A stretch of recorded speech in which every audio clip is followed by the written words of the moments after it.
In the heart of the village, in the mist forest of Nkem, there lived a man named Choko.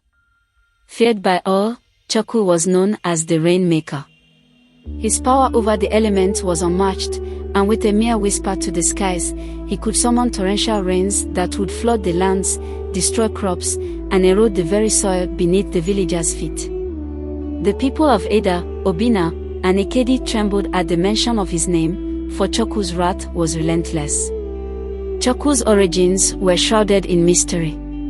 Some said he was born during a fierce thunderstorm, lightning striking the ground as he took his first breath. Others believed he had made a pact with ancient spirits, trading his soul for dominion over the weather. Whatever the truth, one thing was clear: Choko's powers were both a blessing and a curse. As a child, Choko's abilities were seen as a gift. The villagers of Eda praised him when he brought rain to their parched fields and celebrated him as a savior. But as he grew older, the power he wielded began to corrupt his heart. No longer content with the gratitude of his fellow villagers, Choko yearned for more. He sought to control not just the weather, but the lives of those around him. With each passing year, Choko's demands grew. He imposed heavy tributes on the people, demanding food, livestock, and precious gems as payment for his reigns. Those who refused faced his wrath. Crops would wither, rivers would overflow, and homes would be swept away in devastating floods. Fear and desperation gripped the landlords in the village of Obina. The elders pleaded with Choko to show mercy. They offered him gold and silver, hoping to appease his anger. But Choko's greed knew no bounds. He wanted more than material wealth, he wanted power and control. His eyes fell upon the village's most beautiful women, and he demanded they become his wives. The tales of Choko's cruelty spread far and wide. In Ekedi, mothers warned their children to stay away from the forest, lest they incur the Rainmaker's wrath. The once prosperous village of Eda lay in ruins, its fields barren and its people broken. Choko's name became synonymous with terror. Despite his tyranny, Choko was not invincible. His powers, though formidable, were not without limits. The villagers of Nkem, Eda, Obina, and Ekedi lived in constant fear, but they also nurtured a glimmer of hope. They whispered of a prophecy, one that spoke of a savior who would rise to challenge Choko's reign. Amidst this chaos, a mysterious woman named Chima arrived in Nkem. With an ethereal beauty and a calm demeanor, Chima quickly caught Choko's eye.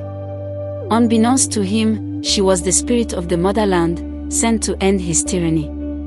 Chima played her part well, becoming one of Choko's many wives, all the while hiding her true nature. Each night, as Choko slept, Chima would transform into a fierce warrior, battling him in his dreams with faces that shifted like the phases of the moon. Their clashes were fierce, but Choko's arrogance blinded him to the true nature of his nightly tormentor. The villagers, desperate for salvation, placed their hopes in Chima, praying that she would bring an end to their suffering. Choko's powers, once seen as a blessing by the villagers, began to turn into a curse. At first, his demands were small, little offerings in exchange for rain. But as years went by, Choko's heart grew darker, and his demands became heavier. The first signs of Choko's change appeared in the village of Eda.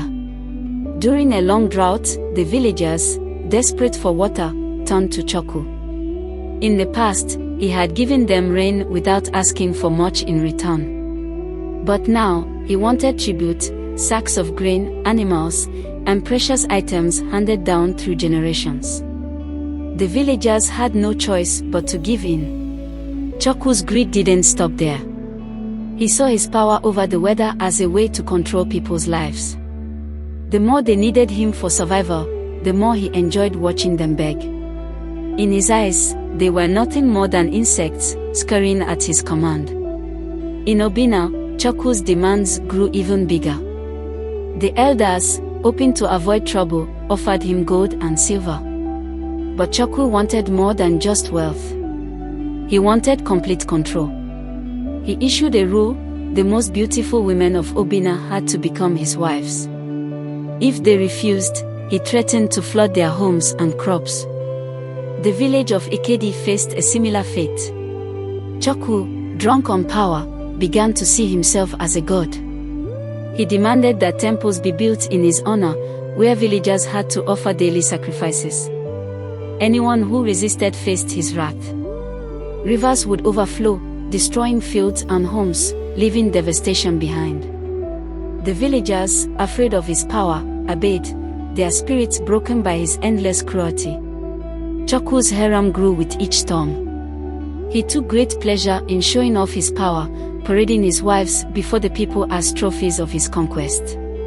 Among his wives was Chima, a mysterious woman with an otherworldly beauty. Unbeknownst to Choku, Chima was the spirit of the motherland, sent to end his tyranny. At night, as Choku slept, Chima transformed into a fierce warrior, battling him in his dreams with faces that changed like the phases of the moon. Their clashes were fierce, but Choku's arrogance blinded him to the true nature of his nightly tormentor. The villagers, desperate for a savior, placed their hopes in Chima, praying she would end their suffering. The once thriving villages of Nkem, Eda, Obina, and Ikedi were now shadows of their former selves. Choku's reign of terror had left deep scars on the land and its people. The lush fields that once stretched as far as the eye could see were now barren and cracked, the soil eroded by relentless floods. The rivers, once sources of life and sustenance, had turned into raging torrents that swept away homes and livelihoods. In Eda, the villagers lived in constant fear of Choku's wrath. The once bustling marketplace was now a ghost town, with only a few brave souls venturing out to trade what little they had left. The children, who once played joyfully in the fields, now huddled in their homes, their eyes wide with fear at the sound of thunder. The elders, who had once guided the village with wisdom and compassion, were now powerless to protect their people from the rainmaker's cruelty. In Obina, the situation was even more dire. The village had been hit hardest by Choku's floods, with entire neighborhoods washed away in the blink of an eye. The survivors clung to what little they had left, their spirits broken by the relentless onslaught. The once vibrant community was now a place of sorrow and despair, with families torn apart and lives shattered beyond repair. Ikedi fared no better. The villagers had built temples to honor Choku, hoping to appease his anger and earn his mercy. But their efforts were in vain. Choku's demands grew ever more outrageous, and the villagers found themselves trapped in a never-ending cycle of sacrifice and suffering. The once proud people of Ikedi were now little more than slaves, their lives dictated by the whims of a madman. Amidst this chaos, a glimmer of hope remained. The villagers whispered of a prophecy, one that spoke of a savior who would rise to challenge Choku's reign. They placed their hopes in Chima, the mysterious woman who had become one of Choku's many wives. Unbeknownst to him, Chima was the spirit of the motherland, sent to end his tyranny. Each night, as Choku slept, Chima transformed into a fierce warrior, battling him in his dreams with faces that shifted like the phases of the moon. Their clashes were fierce, but Choku's arrogance blinded him to the true nature of his nightly tormentor. The villagers, desperate for salvation, placed their hopes in Chima, praying that she would bring an end to their suffering. Choku's harem was a testament to his insatiable greed and desire for control. As his power grew, so did his collection of wives, each taken from the villages he subjugated. The women were chosen for their beauty, taken from their families and lives, forced into a gilded cage where they were expected to serve Choku's every whim. In the village of Eda, Choku's scouts would scour the markets and fields, seeking out the most beautiful and desirable women. Mothers hid their daughters, fathers armed themselves, but it was all in vain. Choku's power was too great, and resistance only brought more suffering. The women were taken, their cries echoing through the night as they were dragged away to Nkem, the heart of Choku's domain. In Obina, the people of Nkem, Eda, Obina, and Ikedi were barely surviving under Choku's iron grip. But amidst the chaos and despair, hope arrived in the form of a mysterious woman named Chima.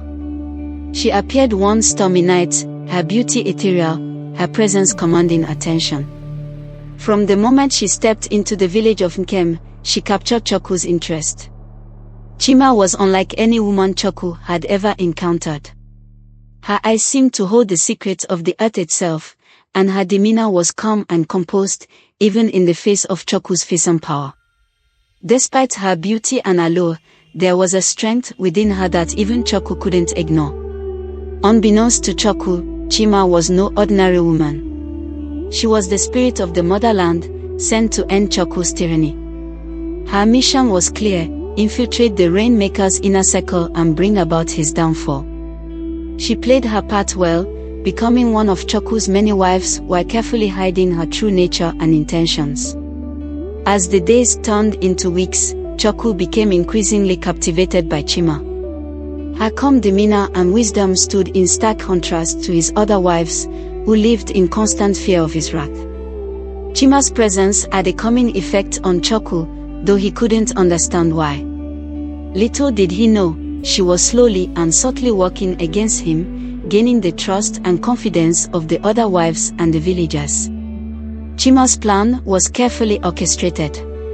Each night, as Choku slept, she would transform into a fierce warrior, battling him in his dreams with faces that shifted like the phases of the moon. These nightly battles were intense, and though Choku's arrogance blinded him to the true nature of his nightly tormentor, he couldn't shake the feeling of unease that crept into his mind.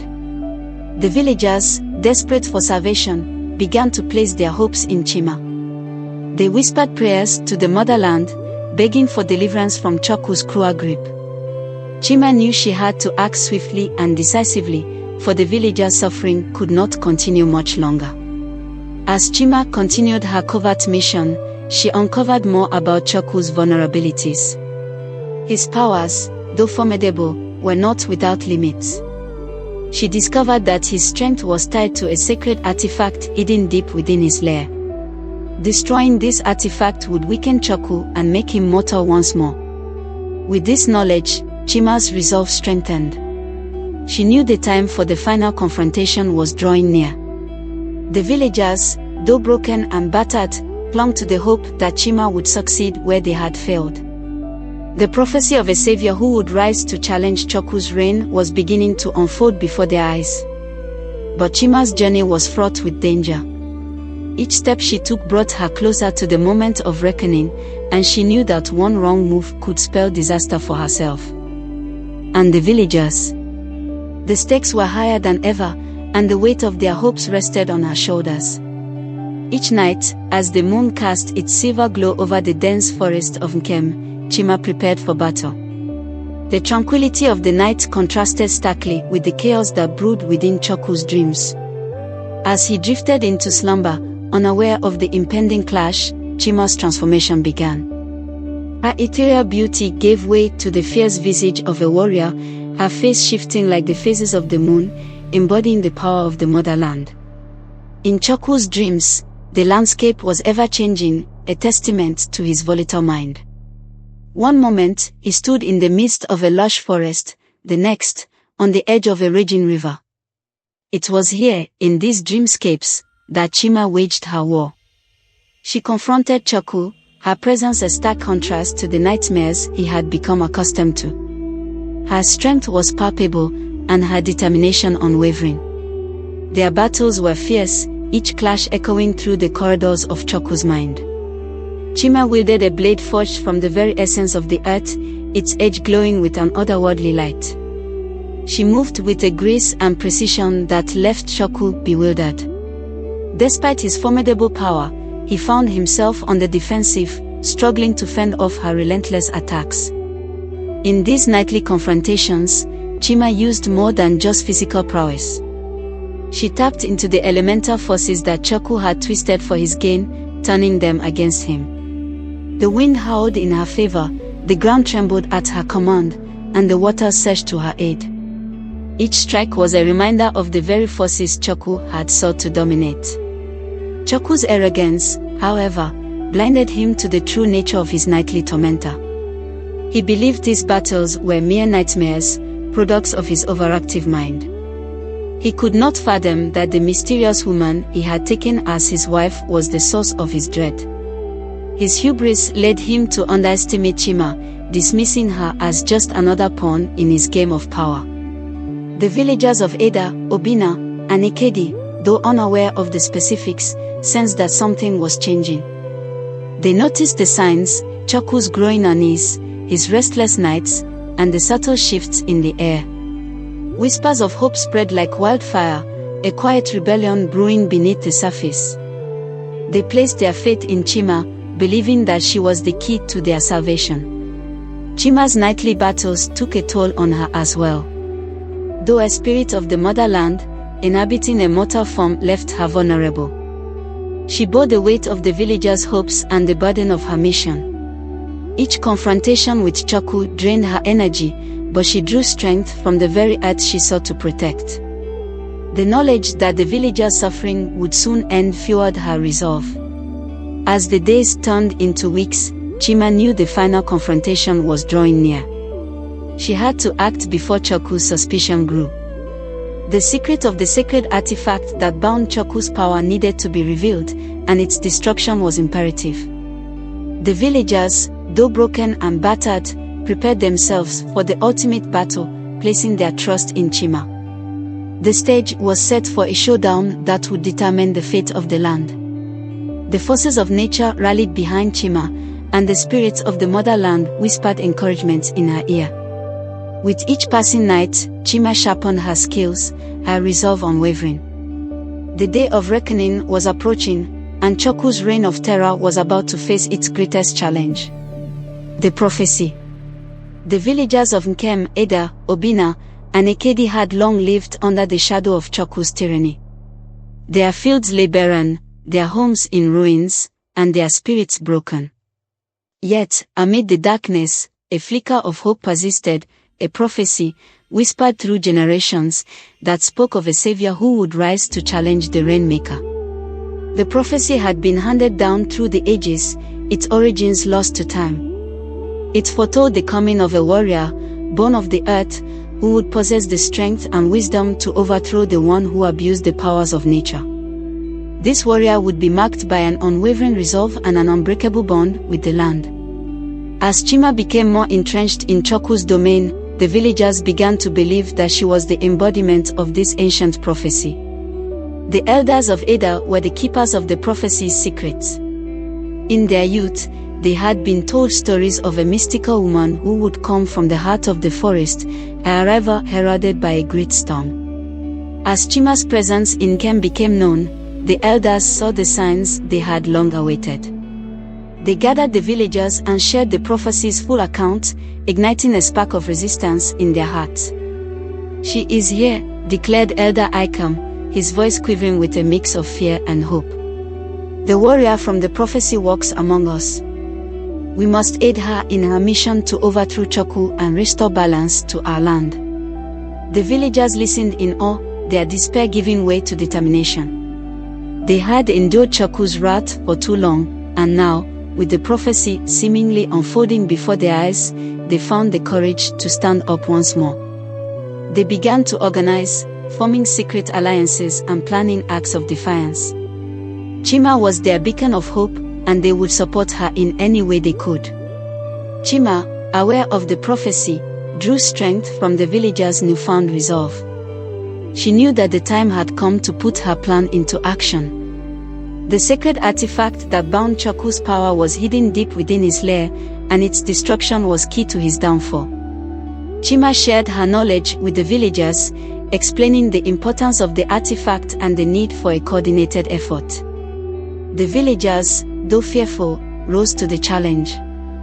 In the dead of night, they worked in secret, gathering information and preparing for the final confrontation. They knew that Choku's forces were formidable, but they also knew that the prophecy spoke of their eventual victory. The land itself seemed to respond to their efforts, the winds whispering encouragement and the earth lending its strength. As the days passed, the tension in the air grew palpable. Chima continued her nightly battles with Choku, weakening his resolve and sowing doubt in his mind. The Rainmaker, once confident and unchallenged, began to sense the shifting tides. He could feel the power of the prophecy closing in on him, but his arrogance prevented him from seeing the true threat that Chima posed. The stage was set for the ultimate battle. The villagers of Nkem, Eda, Obina, and Ekedi stood ready, their faith in Chima unshakable. The prophecy had given them hope, and Chima's presence had galvanized them into action. Together, they would confront the Rainmaker and reclaim their land from his tyrannical grasp. As the first light of dawn broke over the horizon, Chima knew that the time had come. The final confrontation was upon them, and the fate of the land hung in the balance. The prophecy would be fulfilled, and Choku's reign of terror would come to an end. The skies over Nkem darkened as storm clouds gathered, a fitting backdrop for the showdown that was about to unfold. The villagers of Eda, Obina, and Ekedi had prepared for this moment, their hearts filled with a mix of fear and determination. They had suffered under Choku's reign for far too long, and now, with Chima leading them, they were ready to reclaim their land. Chima stood at the edge of the forest, her heart pounding as she gazed at the path leading to Choku's lair. The sacred artifact that bound his power lay hidden deep within, and its destruction was the key to his defeat. The spirits of the motherland whispered encouragement in her ear, their voices a soothing balm to her anxious mind. As she stepped forward, the villagers followed, their footsteps echoing through the dense undergrowth. The air was thick with tension, each step bringing them closer to the moment of reckoning. Choku's forces, though formidable, were unprepared for the unity and resolve of the villagers. They moved with purpose, their eyes fixed on Chima, their beacon of hope. The entrance to Choku's lair loomed before them, a dark and foreboding cavern that seemed to swallow all light. Chima paused, drawing a deep breath as she steeled herself for the battle ahead. She knew that Choku would not go down without a fight, and the path to the artifact would be fraught with danger. As they entered the cavern, the air grew colder, and an eerie silence settled over the group. The only sound was the distant drip of water, echoing through the tunnels. Chima led the way, her senses heightened as she navigated the labyrinthine passages. She could feel the presence of the artifact growing stronger, its power calling to her. Suddenly, they were ambushed. Choku's minions, twisted and corrupted by his dark power, sprang from the shadows. The villagers fought bravely, their determination fueling their every strike. Chima moved with the grace of a dancer, her blade a blur as she cut through their ranks. The spirits of the motherland lent their strength, guiding her movements and protecting her from harm. Despite their bravery, the villagers were outnumbered. Chima knew they could not afford to be delayed. She called out to them, her voice ringing with authority. "Leave these creatures to me. Find the artifact and destroy it." The villagers hesitated for a moment, their loyalty to Chima evident in their eyes. But they knew she was right. With a nod, they split off, determined to complete their mission. Chima continued to fight, her every move a testament to her strength and resolve. She could feel Choku's presence growing closer, a dark and oppressive force that seemed to sap the light from the air. At last, she reached the heart of the cavern. The sacred artifact, a glowing crystal pulsing with energy, rested on a pedestal. Choku stood before it, his eyes filled with rage and fear. "You dare challenge me in my own domain," he snarled, his voice echoing through the chamber. Chima faced him, her eyes burning with determination. "Your reign of terror ends here, Choku. The land will no longer suffer under your tyranny." With a roar of fury, Choku lunged at her, his hands crackling with dark energy. Chima met his attack head-on, her blade clashing against his power. The battle was fierce, their movements a blur of light and shadow. Each strike sent shockwaves through the cavern, the ground trembling beneath their feet. The villagers, having found the artifact, prepared to destroy it. They knew that its destruction would weaken Choku, making him vulnerable. With a final, desperate effort, they shattered the crystal, its energy dissipating into the air. Choku staggered, his power fading as the artifact was destroyed. Chima seized the moment, her blade finding its mark. With a final, triumphant cry, she struck him down, the force of her blow sending him crashing to the ground. As the sacred artifact shattered and its energy dissipated into the air, Choku felt his power slipping away. The dark aura that had surrounded him for so long began to wane, and he staggered, weakened by the loss. Chima, sensing the shift, seized the moment. Her blade, glowing with the light of the motherland, struck through, and Choku fell to the ground, defeated. The villagers of Nkem, Eda, Obina, and Ekedi watched in awe as the once mighty rainmaker lay vulnerable before them. The prophecy had foretold this moment, and now, it was unfolding before their eyes. Chima stood over Choku, her chest heaving with the exertion of battle, but her eyes remained fierce and unyielding. Choku, his strength waning, glared up at Chima with a mixture of fear and rage. You have no idea what you have done," he spat, his voice trembling. "Without my power, the land will wither and die." Chima shook her head, her expression resolute. "It is not your power that sustains the land, Choku. It is the spirit of the motherland, and she has chosen to remove her blessing from you." She raised her blade once more, the light reflecting off its surface. "Your reign of terror ends here." With a swift, decisive strike, Chima ended Choku's life. His body lay lifeless on the ground, a stark reminder of the cost of tyranny and greed. The villagers, though weary, with Choku's lifeless body lying in the market square of Nkem, a profound silence fell over the land. The villagers of Eda, Obina, and Ekedi gathered, their eyes filled with a mixture of awe and relief. The Rainmaker's reign of terror was finally over, and the dark clouds that had loomed over their lives began to disperse. Chima stood amidst the crowd, her heart heavy with the weight of her victory. Though Choku's tyranny had been ended, the scars of his rule ran deep. The land was scarred and the people broken, but they were free. The prophecy had been fulfilled, and now, it was time to rebuild. The villagers approached Chima, their faces filled with gratitude and reverence. Elder Ikom stepped forward, his voice trembling with emotion. "You have delivered us from darkness," he said, bowing deeply. "We owe you a debt that can never be repaid." Chima, though weary from the battle, smiled gently. "The land will heal, and so will its people. The motherland has blessed you with strength and resilience. Use it to rebuild and create a future where such tyranny can never take root again." With Choku's defeat, the land began to recover. The rivers, once raging torrents, flowed gently once more, bringing life to the parched fields. The villagers worked tirelessly, their spirits lifted by the knowledge that they were free from Choku's oppressive rule. They repaired their homes, replanted their crops, and rebuilt their lives. Chima's role in the village was not over. She guided the villagers, sharing her wisdom and helping them reconnect with the motherland. Her presence was a constant reminder of the power of unity and the importance of respecting the natural world.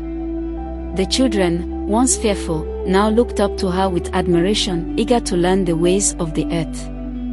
The village of Nkem, once overshadowed by Choku's lair, became a symbol of hope and resilience.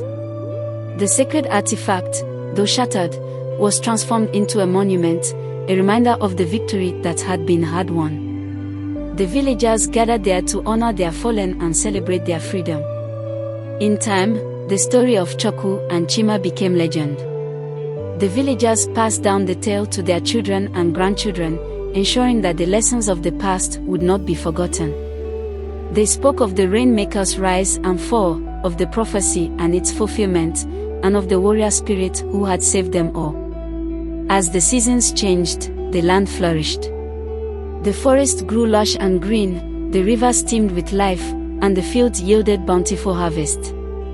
The villages of Eda, Obina, and Ekedi thrived, their people united by the shared experience of overcoming Choku's tyranny. Chima, her mission complete, prepared to return to the spirit world. She stood at the edge of the forest, gazing at the village she had come to love. The villagers gathered to bid her farewell, their hearts heavy but grateful. Elder Icom stepped forward once more. "You have given us hope and strength," he said, his voice filled with emotion. "We will honor your legacy and protect this land with all that we have." Chime nodded, her eyes glistening with unshed tears. "The motherland is with you always. Remember the lessons you have learned and cherish the freedom you have fought for." With those final words, Chime disappeared into the forest, her form blending with the trees and earth. The villagers watched as she faded from sight, their hearts filled with a sense of peace and purpose. They knew that they were not alone, that the spirit of the motherland would always guide and protect them.